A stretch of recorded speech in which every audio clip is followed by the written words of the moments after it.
സച്ചിനും സനത് ജയസൂര്യയും ഒരു ടീമിൽ, സെവാഗും ഷുഐബ് മാലിക്കും ഡൽഹിയിൽ, ഗാംഗുലിയും അക്തറും ഒരു ടീമിൽ ഒന്നിച്ച്. വീണ്ടും ഒരു IPL ലേലത്തിൻ്റെ വക്കിലാണ് നമ്മൾ.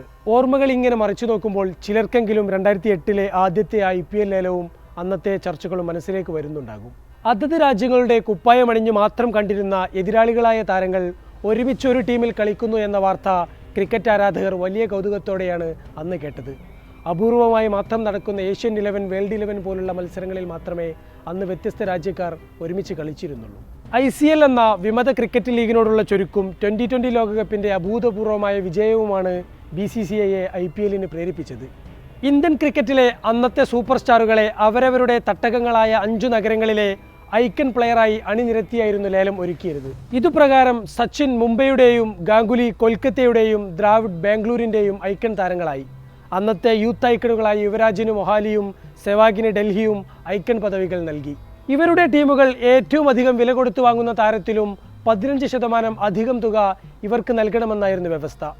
VVS ലക്ഷ്മണിന് ഐക്കൺ പദവി നൽകാമെന്ന് ഹൈദരാബാദ് ടീം ഉടമകൾ പറഞ്ഞെങ്കിലും അദ്ദേഹം അത് ആവശ്യമില്ല എന്ന് അറിയിച്ചു. പക്ഷേ ഐക്കൺ പ്ലെയറാകാൻ പോന്ന ഒരു സൂപ്പർ താരം കൂടി പുറത്തുണ്ടായിരുന്നു. ഇന്ത്യക്ക് 2020 കിരീടം നേടിത്തന്ന ഇന്ത്യൻ ക്രിക്കറ്റിലെ ഏറ്റവും താരമൂല്യമുള്ളയാൾ മഹേന്ദ്ര സിംഗ് ധോണി.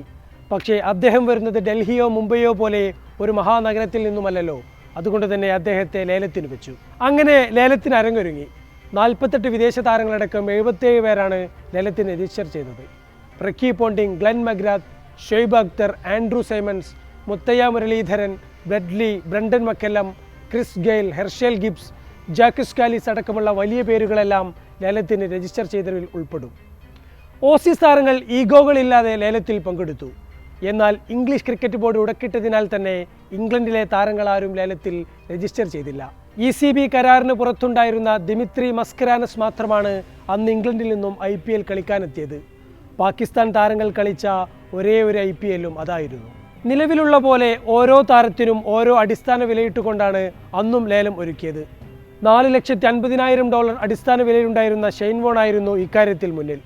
$4 ലക്ഷം അടിസ്ഥാന വിലയുണ്ടായിരുന്ന ധോണി രണ്ടാമതും $3 ലക്ഷം വിലയിട്ട ഗിൽക്രിസ്റ്റ് മൂന്നാമതും എത്തി. അങ്ങനെ ലേലം തുടങ്ങി. ധോണി എന്ന ബ്രാൻഡിന് വേണ്ടി വലിയ ലേലം വിളിയാണ് നടന്നത്. ഒടുവിൽ $15 ലക്ഷം എന്ന ആ ലേലത്തിലെ ഏറ്റവും ഉയർന്ന തുകയ്ക്ക് ഇന്ത്യയുടെ പ്രിയപ്പെട്ട മഹി ചെന്നൈ ജേഴ്സി അണിഞ്ഞു. മങ്കി ഗേറ്റ് വിവാദവും ഇന്ത്യൻ താരങ്ങളുമായുള്ള ഉടക്കുമൊക്കെ നടക്കുന്ന കാലമായിട്ടും $13,50,000 ആൻഡ്രൂ സൈമൺസിനെ ഹൈദരാബാദ് കുട്ടയിലാക്കി. $9,75,000 രൂപയ്ക്ക് മുംബൈ വാങ്ങിയ സനത് ജയസൂര്യയായിരുന്നു മൂന്നാമത്. അന്ന് ഇന്ത്യൻ ക്രിക്കറ്റിൽ വലിയ താരോദയമായിരുന്ന ഇഷാന്ത് ശർമ്മക്കായി കൊൽക്കത്ത $9,50,000 ഓൾറൗണ്ടറായിരുന്ന ഇർഫാൻ പത്താനായി പഞ്ചാബ് $9,20,000 എറിഞ്ഞു. ആദ്യത്തെ ലേലത്തിൽ അൺസോൾഡ് ആയത് 26 താരങ്ങളാണ്. ഇവരെ വെച്ച് 2008 മാർച്ച് 11 മറ്റൊരു ലേലം കൂടി നടത്തി.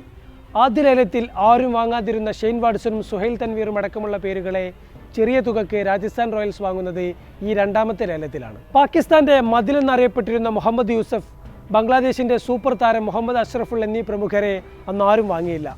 അന്ന് ഈ രണ്ടാമത്തെ ലേലത്തോടൊപ്പം തന്നെ ഇന്ത്യയുടെ അണ്ടർ-19 താരങ്ങൾക്കായി ഒരു പ്രത്യേക ഡ്രാഫ്റ്റും ഒരുക്കിയിരുന്നു. അണ്ടർ-19 ലോകകപ്പ് ജയിച്ച ടീം അംഗങ്ങളായതിനാൽ തന്നെ ഇവരിൽ പലരെയും രാജ്യം അറിഞ്ഞു തുടങ്ങിയിരുന്നു. ഓരോ ടീമുകൾക്കും തങ്ങൾക്ക് ലഭിച്ച ലോട്ട് അനുസരിച്ച് ഒരു താരത്തെ തിരഞ്ഞെടുക്കാനുള്ള അവസരം നൽകും. അങ്ങനെ ആദ്യത്തെ അവസരം ലഭിച്ച ഡൽഹി ഡെയർ ഡെവിൾസ് അന്ന് വിരാട് കോഹ്ലിക്കും മുകളിൽ തിരഞ്ഞെടുത്തത് പ്രദീപ് സാങ്വാനെയായിരുന്നു. ഇന്നത് കേൾക്കുമ്പോൾ പലർക്കും അത്ഭുതമായിരിക്കും. അന്ന് ബാംഗ്ലൂരിലേക്ക് പോയ കോഹ്ലിയാകട്ടെ ഇന്നും അവിടെ തുടരുകയും ചെയ്യുന്നു. രവീന്ദ്ര ജഡേജ, സൗരഭ് തിവാരി, മനീഷ് പാണ്ഡെ, ഇഖ്ബാൽ അബ്ദുള്ള അടക്കമുള്ള ആ അണ്ടർ-19 ടീമിലെ താരങ്ങൾ പിന്നീട് IPLലെ സ്ഥിര സാന്നിധ്യങ്ങളായി മാറി. ഇവക്ക് പുറമെ രഞ്ജി ട്രോഫി താരങ്ങളെ ടീമുകൾക്ക് സ്വന്തമാക്കാനുള്ള അവസരവും നൽകിയിരുന്നു. ശിഖർ ധവാൻ, അശ്വിൻ, അജിങ്ക്യ രഹാനെ, വൃദ്ധിമാൻ സഹ അടക്കമുള്ള പല പ്രമുഖ താരങ്ങളും അങ്ങനെ IPL ടീമുകളിൽ ഇടം പിടിച്ചു. അങ്ങനെ IPL ടീമുകളുടെ ചിത്രം തെളിഞ്ഞു. Adam Gilchrist, Shahid Afridi, Andrew Symonds, Herschelle Gibbs എന്നിവരടങ്ങുന്ന അന്നത്തെ വെടിക്കെട്ട് ബാറ്റർമാരെല്ലാം അണിനിരുന്നത് ഹൈദരാബാദ് ഡെക്കാൻ ചാർജേഴ്സിലായിരുന്നു. ഇവർ തന്നെയാണ് സൂപ്പർ ടീം എന്നായിരുന്നു എല്ലാവരും കരുതിയത്. MS Dhoni, Suresh Raina, Albie Morkel, Matthew Hayden, Stephen Fleming, Mike Hussey, Makhaya Ntini എന്നിവരായിരുന്നു ചെന്നൈയുടെ ആൾബലം. Ganguly, Ricky Ponting, Brendon McCullum, David Hussey, Shoaib Akhtar എന്നിവരായിരുന്നു കൊൽക്കത്തയെ നയിച്ചത്. മുംബൈ ആരാധകരാകട്ടെ സച്ചിനും ജയസൂര്യയും ചേർന്ന് ഓപ്പൺ ചെയ്യുന്നത് കാണാനുള്ള തിരക്കിലായിരുന്നു. ലസിത് മലിംഗ, റോബിൻ ഉത്തപ്പ, ഷോൺ പൊള്ളോക്ക് തുടങ്ങിയവരായിരുന്നു മുംബൈ ടീമിലെ പ്രധാനികൾ. സെവാഗ്, ഗൗതം ഗംഭീർ, ഷുഐബ് മാലിക്, മുഹമ്മദ് ആസിഫ്, AB ഡിവില്ലിയേഴ്സ് അടങ്ങുന്ന ഡൽഹി ഡെയർ ഡെവിൾസ് എന്തിനും പോന്നവരായിരുന്നു. യുവരാജ് സിംഗ്, കുമാർ സംഗകാര, ശ്രീശാന്ത്, ബ്രെറ്റ്ലി എന്നിവരടങ്ങുന്ന പഞ്ചാബ് സന്തുലിതമായ ടീമായും വിലയിരുത്തപ്പെട്ടു. പക്ഷേ ഓസ്ട്രേലിയൻ ആഭ്യന്തര ക്രിക്കറ്റിൽ നിന്നും ചുളുവിലക്കൊപ്പിച്ച ഷോൺ മാർഷായിരുന്നു അവരുടെ താരമായത്.